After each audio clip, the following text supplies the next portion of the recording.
What up, what up? What up, everybody? And welcome back to another Stone DM.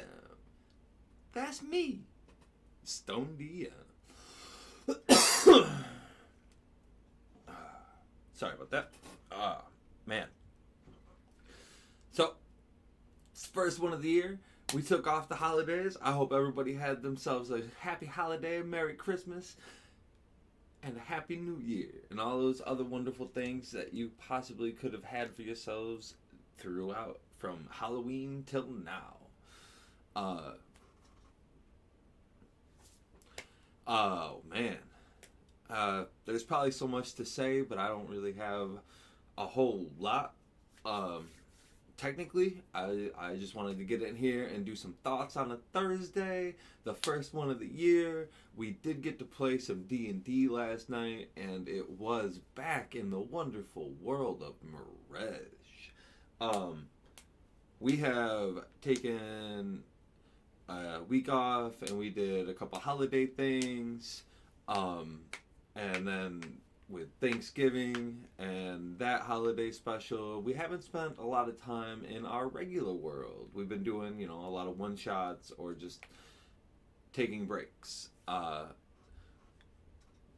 we jumped right back in to our wonderful world of Mirage and had ourselves quite the time in one of our locations known as Noken.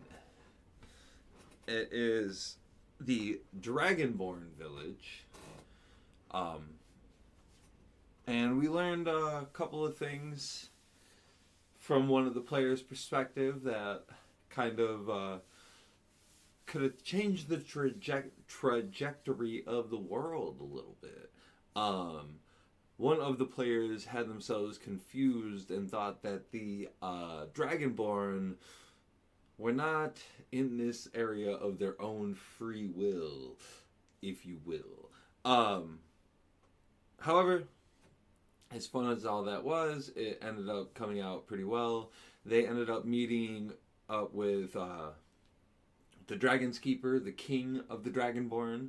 His name is Arthur Nokinson, and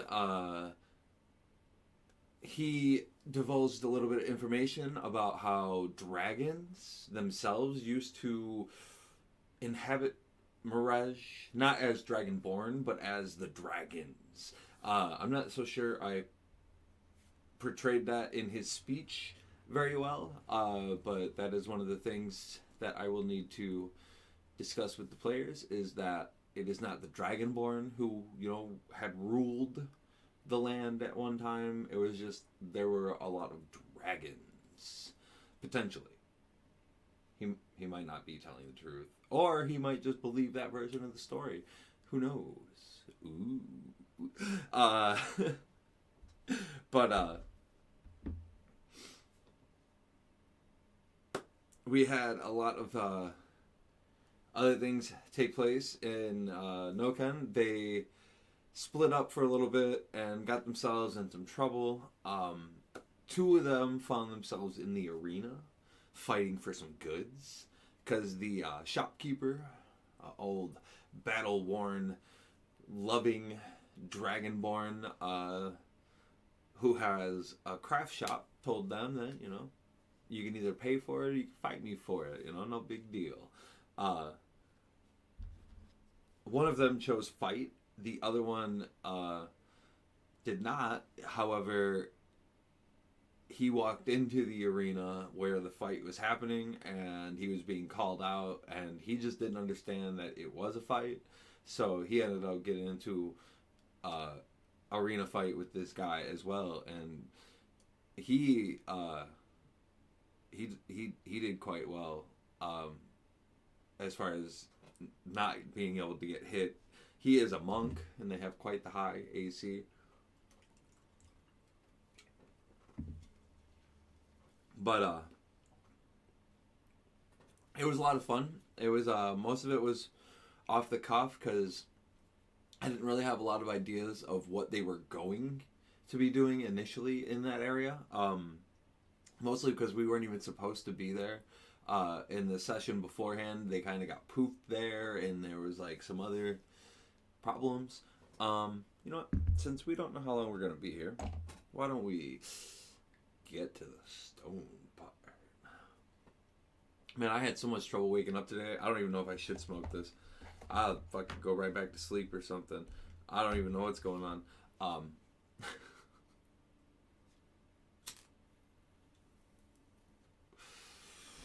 I stole my workout. Ended up taking a nap on the couch watching Ready to Rumble. Fantastic movie. Very much in the world of D&D stuff. So we're not off topic at all here.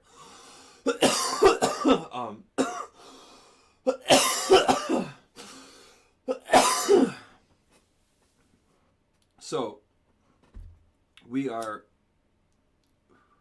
in the world of Mirage, or in the town of Noken, and we are, trying to figure out the Dragonborn way of life, and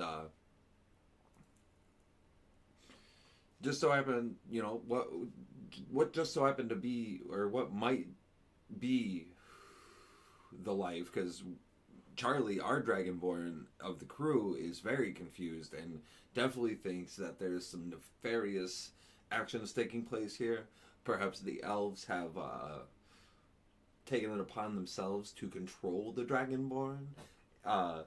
This is YouTube, so I'm trying to work around ways of saying certain things. I'm not really sure why, because I'm not really worried about getting monetized or anything. Or even taken down or threatened or any of that shit. So yeah, he thought they were slaves. And they weren't. But everything in his perspective lined up that way. And it's really funny if you see it from his point of view and how things line up and how things, continue to unfold. Especially during the conversations he was having and what led them to this point. It was really funny to watch his brain put all these things together in character, and all of them come to life and just continue to push his belief in that direction while everyone is trying to figure out what and why and how, and for him it all makes sense, but also for them I could see, we could see where the confusion would come in. It's great. It was a lot of fun playing all that, and then I never expected them to talk to the king of the Dragonborn, so that was a lot of fun. They ended up getting a meeting with him, and then through that, because they did so well in the arena, I figure I would have them, get an audience with the king, and then with him being a potential Dragonborn of significance, because Charlie doesn't really know who he is.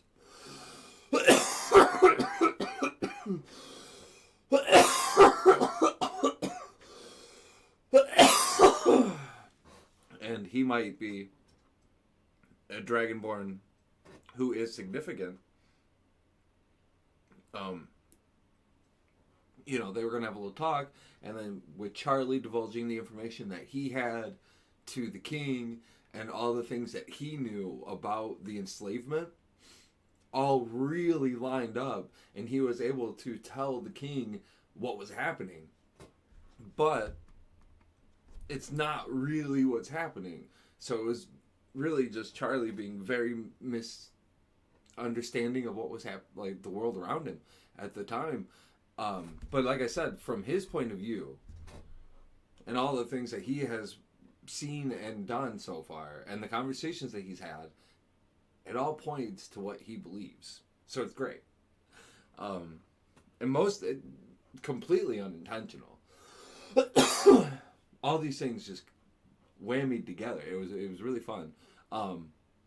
So then the king calls for the one he was with, the elf, and it just so happens that he's traveling with the princess, of the elves, and there's not a lot of elves, so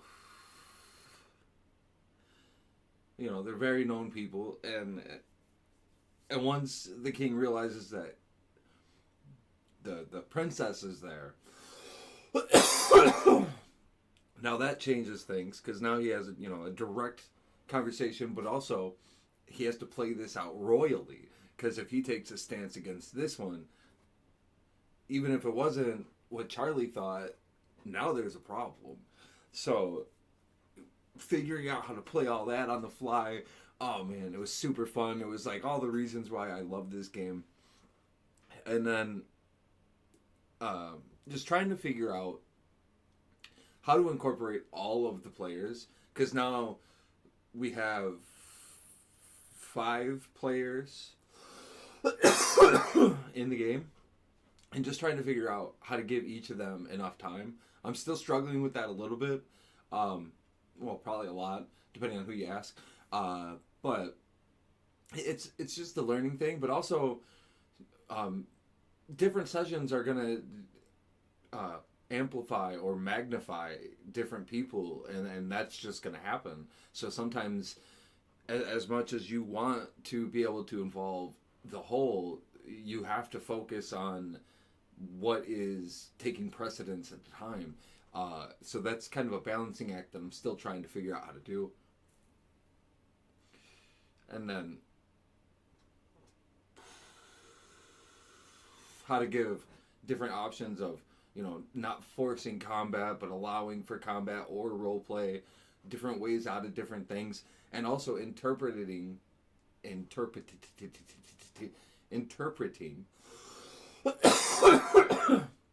what the players are trying to convey to me without them just saying straight up what kind of roles they're looking for.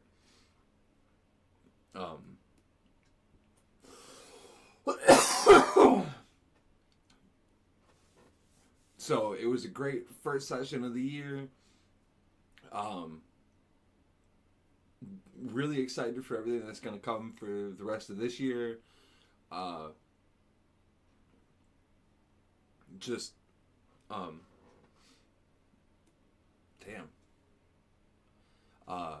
Just I have a lot to work on, and having that be the first session of the year is really rewarding, and it's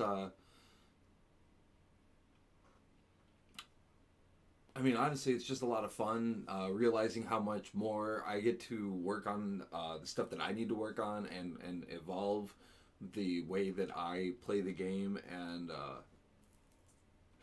referee certain situations and my ability to involve everybody and within the amount of time we have and also tell the story and push the story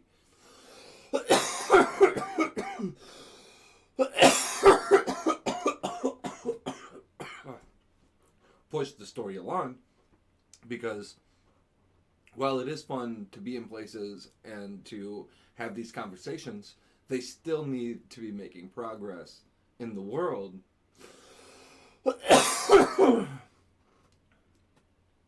That way they can still get the full experience of the session, the missions, and the world itself. So there's a lot of balancing that I still need to do, that I still need to learn to do, as well as and just like some sessions where you have to focus on, key people or key elements of the game. Sometimes that is going to be role play and conversations and just sticking to one little location and maybe 1 hour out of a day in your world is your entire 3-hour session. And that's got to be okay too. So it all comes down to what is being learned, who's learning it, and how they're experiencing it, and then the situations that develop around that as well. So I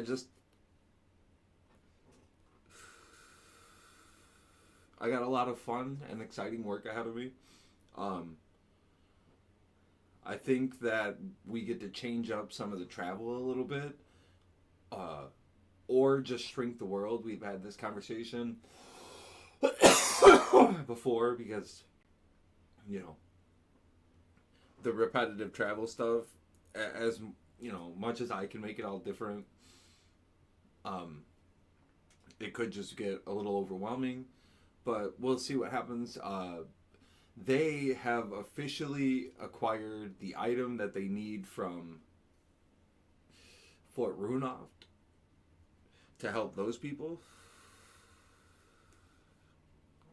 So they are starting to head back that way now that they are a team, a whole, and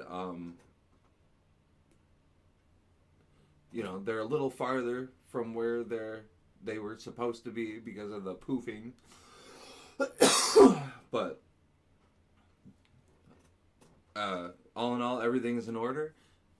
They had a lot of fun in Noken. They made some friends. They they do pretty good as far as handling the situations with the towns and stuff like that, and being accommodating to me, and working with me on helping with like these characteristics and stuff. So it makes it really easy when I do have to work on the fly. So I'm not so worried about them popping up in different locations anymore, or finding their way to a place that I had not imagined. But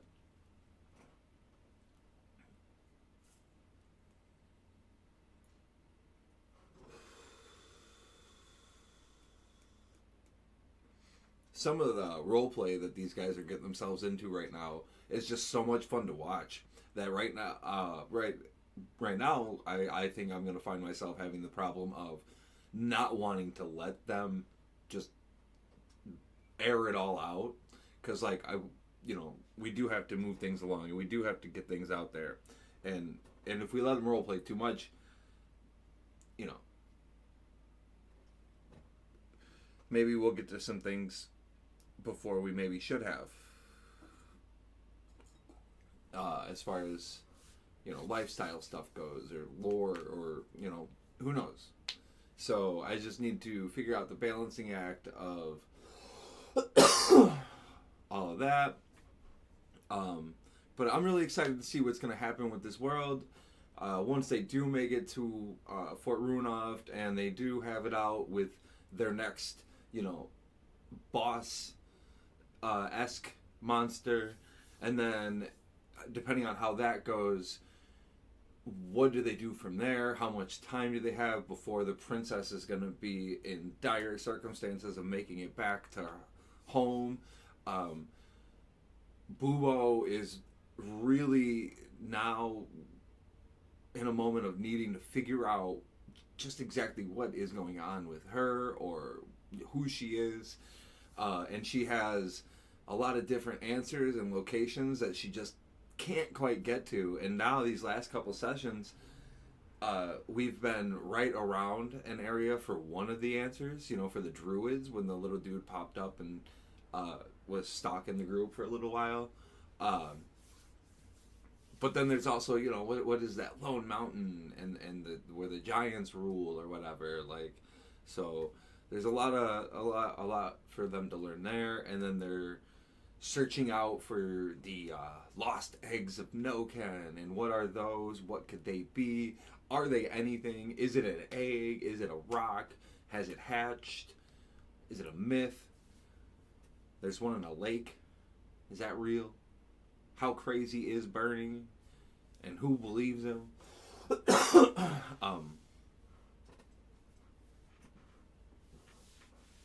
So there's just a lot of developments that are coming into the world and falling onto the group, and we'll just have to see how well they handle those, and what direction they choose to go. And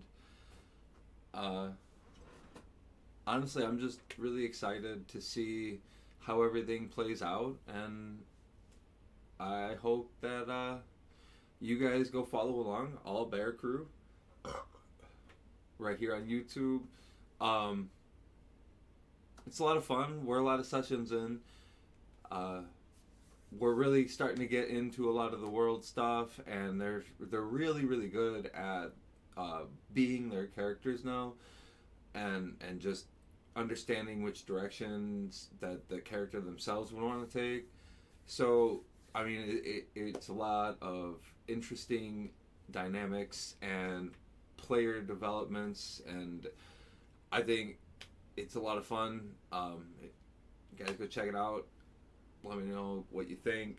Also, let me know right here if you guys got any monsters or any scenarios or any things like that that you would like to possibly see in a type of world, and maybe we can figure out a way to incorporate it in ours.